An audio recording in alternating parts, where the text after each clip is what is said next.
Você já viu alguma empresa que distribuiu nos últimos 12 meses 175% de dividend yield? Confesso que até eu, na hora de montar esse roteiro aqui para o YouTube, também fiquei muito surpreso. Mas ao invés de mostrar aqui nesse vídeo como ganhar muito dinheiro com empresas boas pagadoras de dividendos, eu quero fazer o contrário. Eu quero te mostrar em como não cair em pegadinhas como essa para você não investir em locais errados. Por isso, você precisa assistir esse vídeo até o final para entender como fazer o investimento da maneira correta. Então, se você gosta aqui desse conteúdo, eu vou te convidar a curtir esse vídeo, se inscrever no canal, porque assim você pode me ajudar meu canal a crescer e a distribuir esse conteúdo para mais investidores. Então, conto muito com a sua ajuda.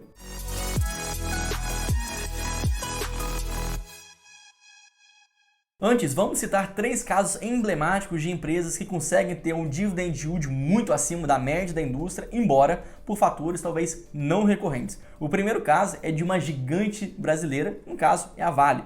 A Vale já chegou a negociar com um dividend yield acima de 22% durante esse último período. Mas acontece é que grande parte dessa distribuição de dividendos aconteceu por causa de um período realmente muito bom em que a empresa de mineração viveu. Eu digo isso porque se a gente voltasse ao tempo lá em 2020, quando o minério de ferro estava na casa de $70, a empresa até já tinha uma geração de caixa robusta, já estava começando a reformular sua política de dividendos, era realmente uma empresa que começava a consertar a sua casa depois de tantos problemas que a companhia já teve.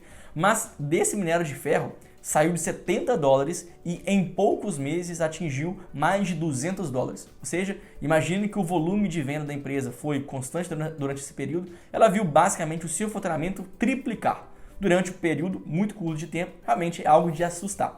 Como a empresa já é muito grande, não tem mais tantos projetos para realizar, não tem aquisições para fazer, não tem equipamentos para comprar, acaba que as suas perspectivas de crescimento já são muito limitantes. Então, para ela, é muito mais razoável, é muito mais fácil distribuir essa geração de caixa extra que a empresa conseguiu gerar através dos dividendos e, obviamente, agradar os investidores. Se a empresa tivesse perspectivas para crescer, fazer aquisições e partir para novos mercados, tudo bem, mas por ser uma empresa já tão grande, sem ter o que fazer, ela prefere distribuir isso então em forma de dividendos e foi de fato o que ela fez. Porém, o cenário hoje já é totalmente reverso. O minério de ferro desde então começou a cair, inclusive uma queda livre. Hoje ele já está menos da metade do que já foi negociado em um período recente. Isso faz com que agora, dentro de uma mesma base, dentro de um mesmo volume de vendas da companhia, ela gere um faturamento muito menor, dadas as suas mesmas despesas, mesmos custos, logo ela vai ter uma geração de caixa menor. Inclusive aqui nesse vídeo eu já alertei sobre o potencial de redução dos dividendos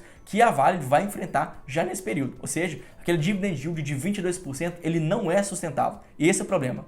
Então agora o que a gente pode esperar dessa empresa é que para os próximos meses, ela venha, para os próximos anos talvez, ela vai distribuir de 10 a 12% de dividend yield. Ainda é muito bom? Com certeza é, mas muito inferior ao seu período recente.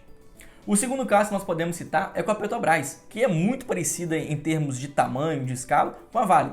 A empresa, por não ter mais grandes perspectivas de crescimento, inclusive passando por período de desinvestimento, querendo reduzir sua operação, focando somente no pré-sal, em ativos que ela tem mais facilidade de operação, que inclusive tem mais rentabilidade, a Petrobras não tem mais para onde crescer. Então toda essa geração extra de capital também é distribuída através de dividendos. Então hoje a gente sabendo que é uma empresa mais saudável, muito com controle interno, muito mais tranquilo, né, sem aqueles problemas graves de corrupção, o endividamento muito mais controlado que ela já teve no passado, é uma empresa que consegue então distribuir dividendos a rodo. A gente vê exatamente isso. Hoje, atualmente, exatamente hoje, a companhia está com dividend yield na casa de 50%. Realmente foi uma distribuição muito robusta que ela teve nesse ano, mas também por fatores não recorrentes. Eu digo isso porque o preço do petróleo, que inclusive é até curioso, porque quando a primeira vez que eu fiz a análise da estatal foi lá no começo de 2021 e a própria empresa imaginava que para o longo prazo o preço do petróleo iria girar ao redor de $60, $65, que seria um patamar saudável na sua visão naquela época.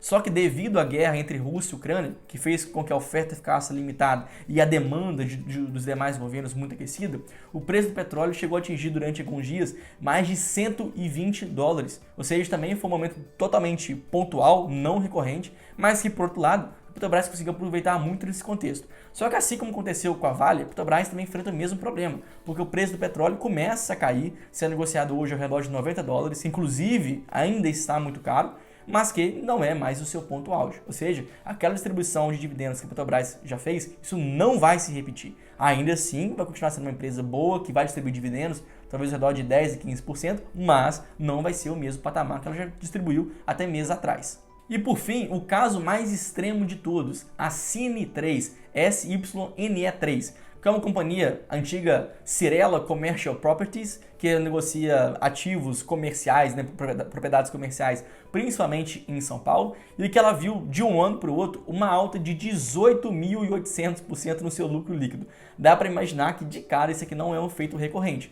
Isso aconteceu por causa de várias vendas de ativos que ela promoveu, no objetivo ali de renovar seu portfólio de prédios, de aluguel que ela poderia receber. Então, de fato, isso é totalmente não recorrente, o que fez com que ela distribuísse hoje, dado o seu atual preço da ação, 175% de dividend yield.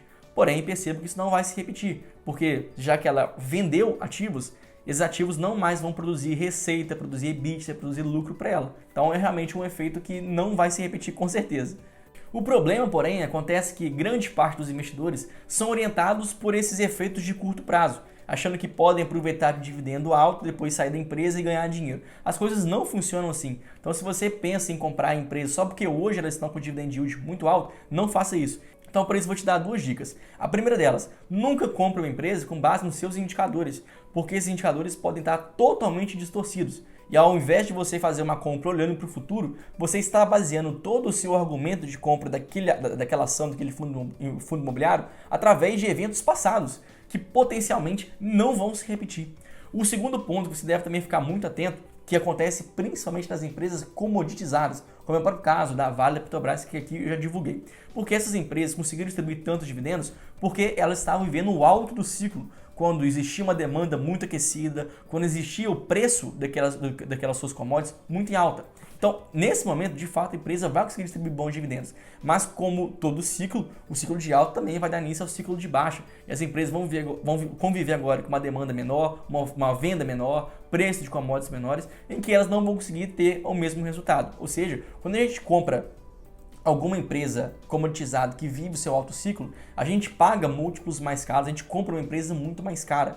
E na hora que elas estiverem vivendo o cenário oposto, a gente vai ter agora um lucro menor, ou seja, potencial de distribuição de dividendos menor, porém, quando a gente pagou um preço maior. Então, quando a gente divide o lucro líquido pelo preço que nós compramos, a gente vai ter uma receita, nosso dividend yield, on cost, que assim a gente pode chamar na indústria, ele vai ser muito reduzido. Então, sempre compre empresas comoditizadas enquanto elas estão na baixa do ciclo, porque depois elas podem aumentar muito seu lucro líquido, aumentar muito sua distribuição de dividendos, e você vai ter pago um preço por cada ação fundo imobiliário a um preço muito mais barato. Então, assim a gente pode ganhar dinheiro sustentavelmente na Bolsa de Valores. Espero que você tenha gostado e eu espero você lá no próximo vídeo. Valeu!